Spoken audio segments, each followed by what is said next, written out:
Voilà, bonjour à chacun, merci pour votre accueil, merci beaucoup Philippe pour cette invitation. Je vous adresse des salutations du bout du lac, on ne va pas dire le lac de Genève, mais le lac Léman bien entendu, et puis en même temps des salutations de Sion pour le petit détour de ce matin. Je vous expliquerai ce qui s'est passé tout à l'heure. On va prier. Seigneur, nous te bénissons pour ta fidélité, nous te rendons grâce parce que tu es notre Dieu. Et ce matin, il était déjà question de cœur, question, Seigneur, de venir à toi. Il a aussi été dit, Seigneur, que nul n'est exclu de ta grâce. Seigneur, c'est une bénédiction de savoir que tu nous accueilles et que ces bras, finalement, qui étaient crucifiés à la croix, étaient un grand signe d'accueil pour chacun, Père. Nous te bénissons pour ta fidélité, nous te bénissons pour ta parole. Nous te remercions parce qu'elle est vivante dans nos cœurs. Merci parce que nous pouvons la pratiquer, Seigneur. Et c'est dans cette mesure que nous allons construire sur le roc, Père. Nous te bénissons dans le nom de Jésus. Amen. Alléluia. Ce matin, l'intitulé de cette prédication, « Que votre cœur ne se trouble point ». Et il était question déjà de cœur. Merci beaucoup aussi à l'équipe de louanges. On a entendu des chants qui nous invitent justement à venir au Seigneur avec son cœur. Parce que la vie avec le Seigneur, ce n'est pas pour faire des rimes, mais ça rime quand même. C'est une question de cœur à cœur. Seigneur, cœur à cœur. Amen. C'est une question de cœur. Et ce matin, où se trouve ton cœur ? Parce que l'Éternel recherche ton cœur. Il désire ton cœur parce que nous savons que dans le cœur, il y a plein de choses qui se passent. Il peut être aussi troublé et ça devrait vraiment nous encourager ce matin. Je vous propose la lecture en introduction de ce Jérémie 17 que vous connaissez certainement à partir du verset 5. Jérémie 17, verset 5, il est dit « Ainsi parle l'Éternel ». Et lorsque l'Éternel parle, on écoute. On prend garde, d'accord ? Et voilà ce qu'il dit, et c'est cash ce qu'il va dire. Là, ça met vraiment les choses au point. Il dit « Maudit soit l'homme qui se confie dans l'homme ». Maudit soit l'homme qui se confie dans l'homme, qui prend la chair pour son appui et qui détourne plutôt son cœur, qui détourne son cœur de l'Éternel. Alors la suite, c'est aussi cash. Il a dit « Il est comme un misérable dans le désert ». C'est pas riche, et ne voit point arriver le bonheur. Il habite les lieux brûlés du désert, une terre salée et sans habitants. Ça ne donne pas tellement envie, vous êtes d'accord ? Et pourtant, regardez le contraste. Béni soit l'homme, on va quand même rajouter les sœurs, et nos sœurs, et la femme, qui se confie dans l'Éternel et dont l'espérance, dont l'Éternel est l'espérance. C'est une espérance placée en Dieu seul. Regarde la promesse. Il est comme un arbre planté près des eaux et qui étend ses racines vers le courant. Il n'aperçoit point la chaleur quand elle vient. On peut un petit peu s'identifier à ce qui se passe avec cette saison chaude. Et regardez, son feuillage reste vert. Dans l'année de la sécheresse, il n'a point de crainte et il ne cesse de porter du fruit. Alléluia. Pour celui qui place son espérance dans l'Éternel seul et pas dans l'homme. Amen. Merci pour ces amens. Et regardez ce qu'on voit plus loin, au verset 9, le cœur est tortueux par-dessus tout. Le cœur est tortueux par-dessus tout et il est méchant. Qui peut le connaître ? Moi, l'Éternel, j'éprouve le cœur, je sonde les reins pour rendre à chacun selon ses voies et selon le fruit de ses œuvres. C'est une constatation, comme je l'ai dit, cash, qui peut être dramatique, mais qui a au moins le mérite d'être claire par rapport à ma vie. Est-ce que je me confie seul en l'Éternel ou est-ce que je veux me confier en la chair, en mes forces, en mes capacités, en l'homme ? Attention, il y a danger, il y a ce que la parole de Dieu dit. Regardez maintenant dans l'Évangile selon Jean, chapitre 14. Exhortation de Jésus. Il est question de cœur ce matin. Et il est dit que votre cœur, à partir du premier verset, chapitre 14, Évangile selon Jean, que votre cœur ne se trouble pas. Croyez en Dieu, croyez aussi en moi. Il y a déjà une formule, une solution dans ce que Jésus dit, que votre cœur ne se trouble pas, parce qu'on peut avoir le cœur troublé. Oui, c'est vrai, ça arrive. Et lorsqu'on a le cœur troublé, qu'est-ce qu'on fait ? Qu'est-ce qu'on fait? Là, ça mérite une pause quand même.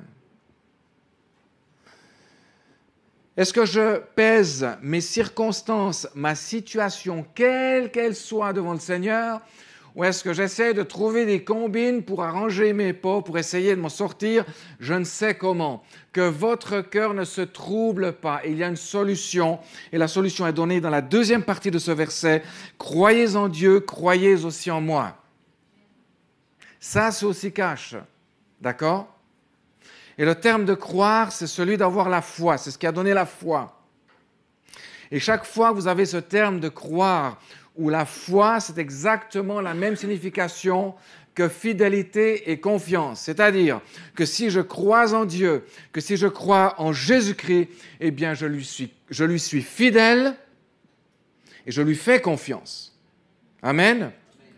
C'est-à-dire que lorsque je prétends avoir la foi, je ne suis pas fidèle au Seigneur et que je ne lui fais pas confiance, c'est là que les choses deviennent compliquées. Croire égale foi, confiance, fidélité, c'est le même terme. Des fois, on se dit, mais c'est quoi la foi? Alors, bien sûr, l'Épître aux Hébreux nous explique ce que c'est que la foi. C'est quelque chose, justement, qui vient du cœur. C'est quelque chose qu'on ne voit pas forcément, parce qu'heureusement qu'on est amené à marcher par la foi et non par la vue. Parce que la vue nous ouvre sur les circonstances, puis quand on voit les circonstances, ça fait peur. Vous êtes d'accord? Donc, heureusement qu'on peut et qu'on doit marcher par la foi. Cette espérance qui ne trompe pas. D'accord? La solution que le Seigneur a pour nos vies. Revenons un petit moment sur ce terme de troublé. Savez-vous que Jésus a été aussi troublé? Jésus a été troublé. Il n'a pas été troublé dans son cœur. Il a été troublé dans son esprit. Et regardez, c'est extraordinaire parce que quand on replace la parole de Dieu dans son contexte, vous lisez quelques versets précédents ce chapitre, au chapitre 13, et au verset 18, regardez ce qu'il est dit. Deuxième partie, « Je connais ceux que j'ai choisis, mais il faut que l'Écriture s'accomplisse. Celui qui mange avec moi le pain a levé son talon contre moi. Dès à présent, je vous le dis, avant que la chose arrive, afin que lorsqu'elle arrivera, vous croyiez, la même chose, cette dimension de foi, dans une circonstance difficile, vous croyez que moi je suis. En vérité, je vous le dis, qui reçoit celui que j'aurai envoyé me reçoit, et qui me reçoit, reçoit celui qui m'a envoyé. Après avoir parlé ainsi, Jésus fut troublé dans son esprit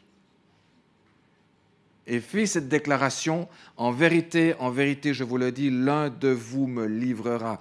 Et ce terme de troublé est exactement le terme que Jésus utilise plus tard dans Jean 14, ce premier verset, que votre cœur ne se trouble pas. Donc Jésus sait de quoi est-ce qu'il cause.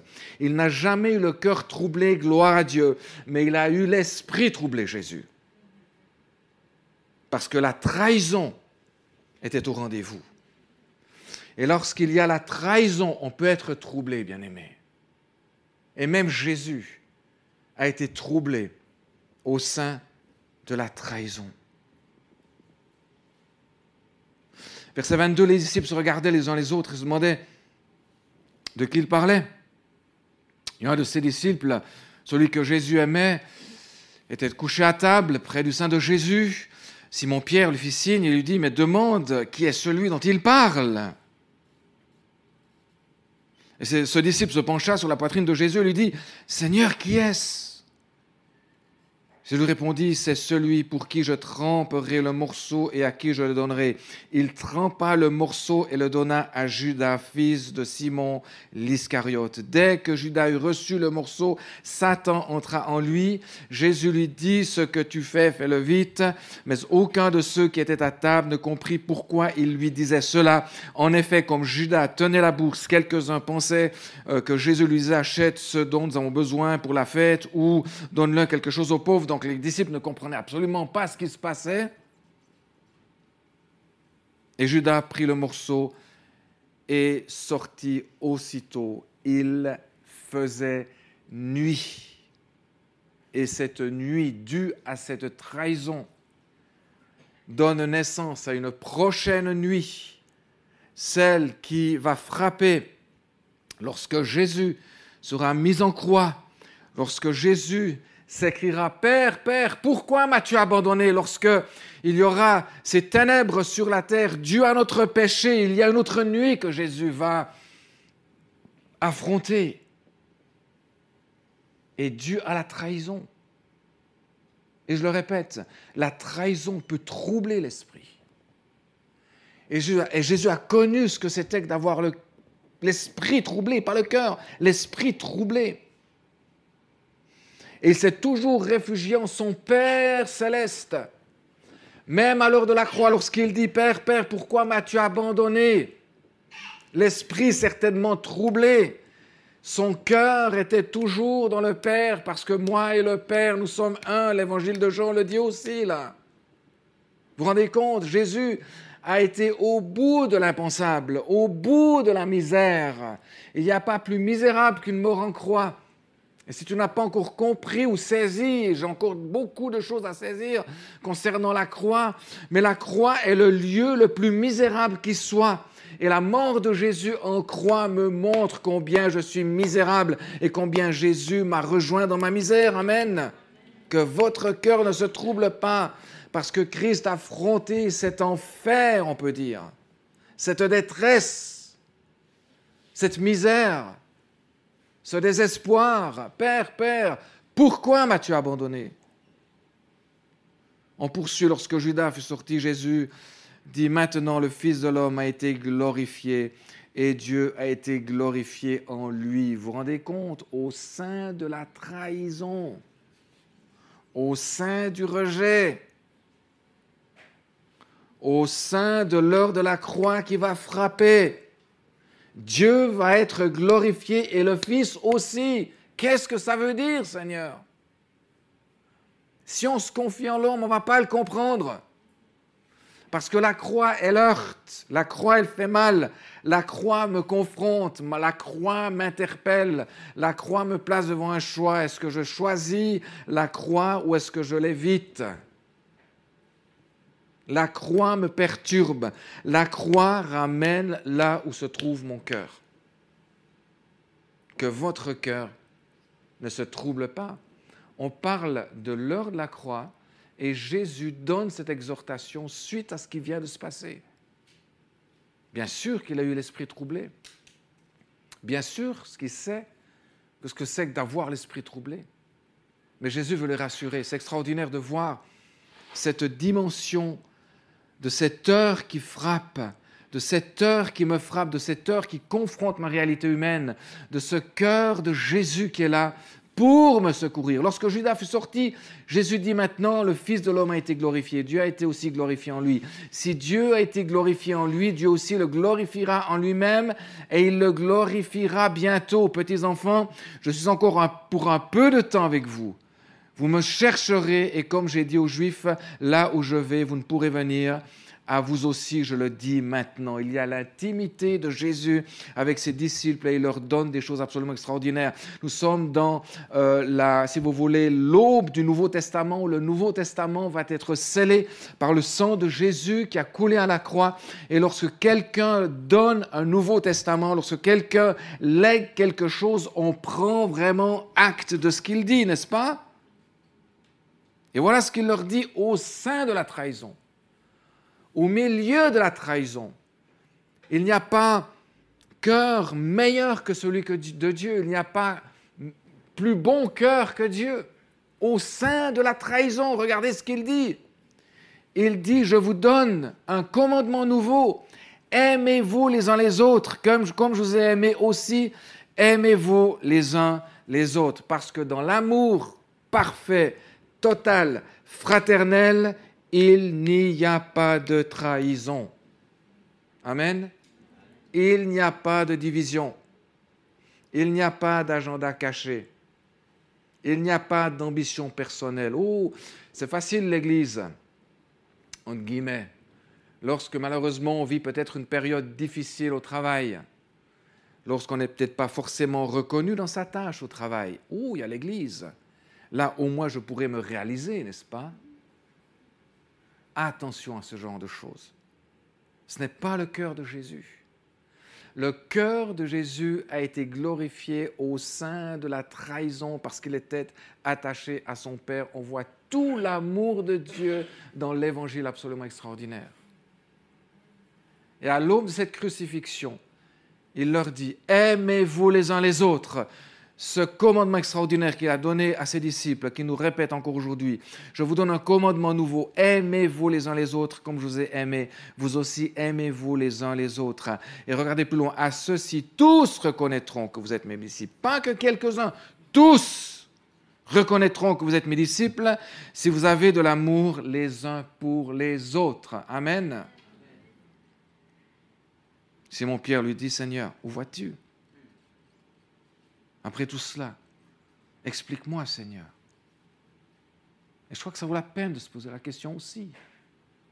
Où est-ce que j'en suis ? J'ai envie de te suivre, Seigneur. Jésus lui répondit, là où je vais, tu ne peux maintenant me suivre, mais tu me suivras plus tard. Seigneur, lui dit Pierre, pourquoi ne puis-je pas te suivre maintenant ? Je donnerai ma vie pour toi. Jésus répondit, tu donneras ta vie pour moi ? En vérité, je te le dis, le coq ne chantera point que tu m'aies renié 3 fois. Vous vous rendez compte, le cœur de Jésus à l'heure de la croix, là. Et dans son amour extraordinaire, on reprend, une fois que le contexte est posé, le début de ce chapitre 14. Il fallait quand même beaucoup d'amour de la part de Jésus, quand il savait que même Pierre, celui qui prétendait le défendre, allait le renier 3 fois avant que le coq ne chante 1 fois. Et il leur dit que votre cœur ne se trouble point. Croyez en Dieu, croyez aussi en moi. Ce terme de croire, je reviens un petit peu sur cela. Croyez en Dieu, c'est une action de vouloir placer sa confiance dans le Seigneur. C'est ce que le texte dit. C'est comme si tu entrais dans le Seigneur, dans le fait de croire. Tu te confies complètement en lui. Tu fais cette action de placer toute sa confiance en lui. C'est cela. Et de croire aussi, bien entendu, en Jésus, celui qui va payer pour nos péchés. Regardez, au verset 2, il est dit, « Il y a beaucoup de demeures dans la maison de mon Père, sinon je vous l'aurais dit, car je vais vous en préparer une de place. » Et lorsque je serai allé vous préparer une place, je reviendrai, je vous prendrai avec moi, afin que là où je suis, vous y soyez aussi. L'endroit où je vais, vous en savez le chemin. Thomas, mais oui, notre Thomas qui dit, mais Seigneur, nous ne savons pas où tu vas. Comment saurions-nous le chemin ? Il dit, Jésus répond, moi je suis le chemin, la vérité, la vie. Amen. Et souvent on cite que la partie de ce verset, mais on oublie la seconde partie. Nul ne vient au Père que par moi. Autrement dit, la mission de Jésus, c'est de t'amener au Père. Parce qu'on a tous besoin de Père. Quelqu'un a dit, sans Père, point de repère. D'accord ? Il n'y a pas de repère sans Père. Et combien, je devrais dire, mais Dieu sait combien nous avons besoin de Père. Et la mission de Jésus, alors qu'il est le chemin, la vérité, la vie, sa mission ultime, c'est de nous amener au Père. Alléluia. Amen. Parce que tu as besoin d'un Père. Amen. Un Père aimant, un Père qui pardonne, un Père qui pourvoit, un Père qui ne va pas te faire de sales coups, un Père qui n'est pas démissionnaire, un Père qui assure, un Père qui va pourvoir.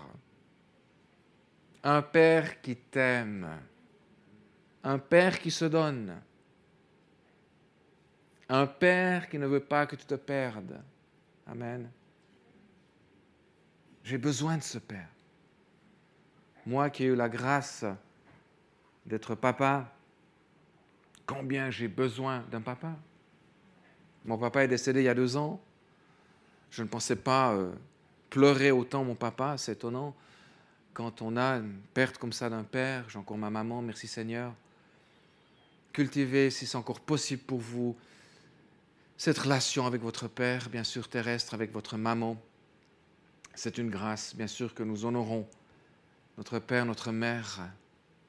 Et c'est une grâce de pouvoir le faire si tu n'as pas pu le faire, si tu as peut-être manqué à cela, tu peux vraiment venir au Père céleste, au tendre Père, celui qui va t'accueillir, celui qui va consoler ton cœur, celui qui va réparer ce qui doit être réparé. Amen. Parce que Jésus, sa mission, c'est de nous amener dans la présence du Père. Parce qu'il est le chemin, parce qu'il est la vérité, parce qu'il est la vie.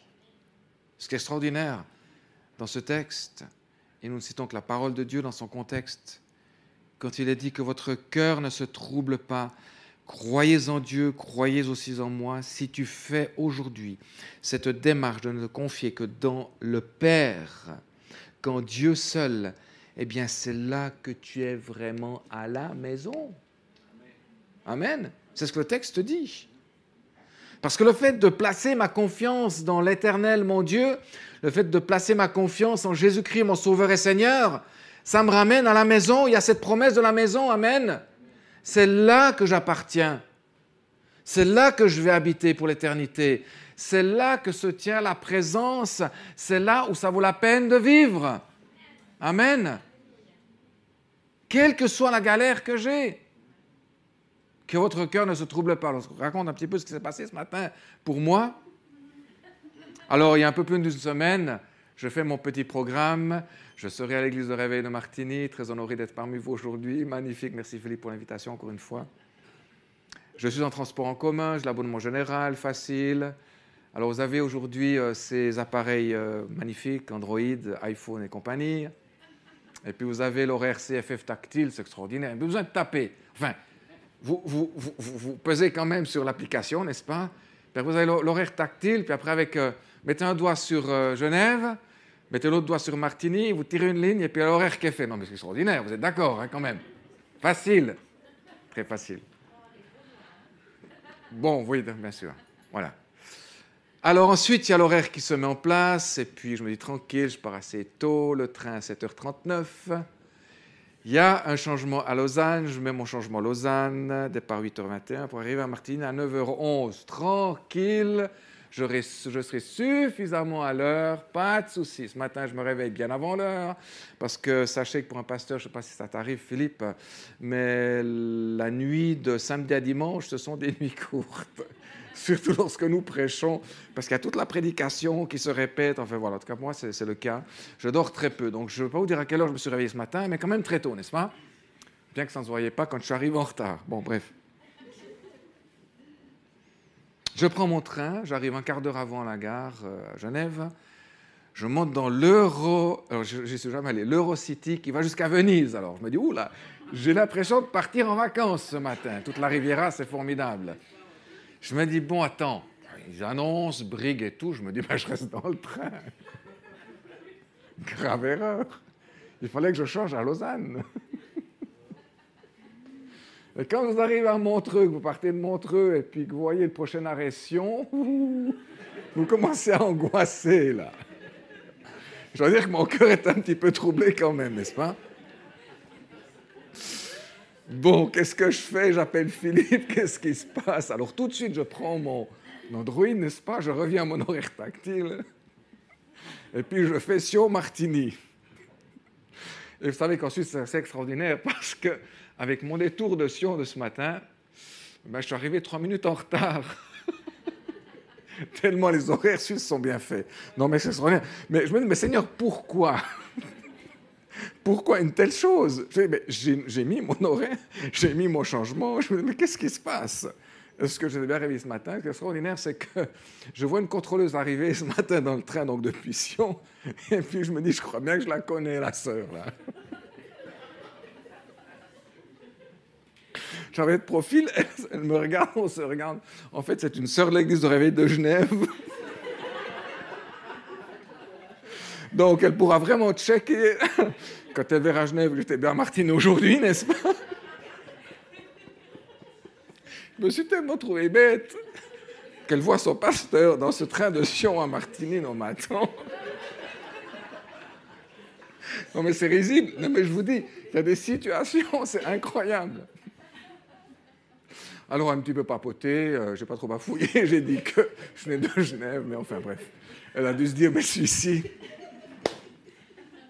Mais vous ne pouvez pas vous imaginer ce que ça m'a fait plaisir de voir la sœur dans le train.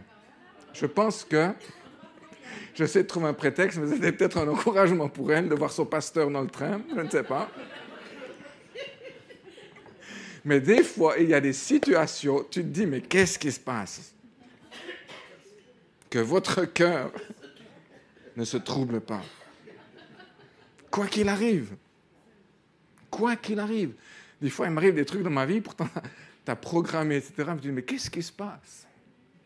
Que votre cœur ne se trouble pas. Là, c'est la petite anecdote, parce que vous allez vous en souvenir de cette prédication, peut-être. Mais là, l'heure est vraiment, vraiment, vraiment, vraiment très, très, très sérieuse. Que votre cœur ne se trouble pas. Croyez en Dieu, croyez aussi en moi, parce que si je fais cette démarche, je suis directement amené dans la promesse d'habiter avec le Père. Amen. Moi, je suis le chemin, la vérité et la vie. Nul ne vient au Père que par moi.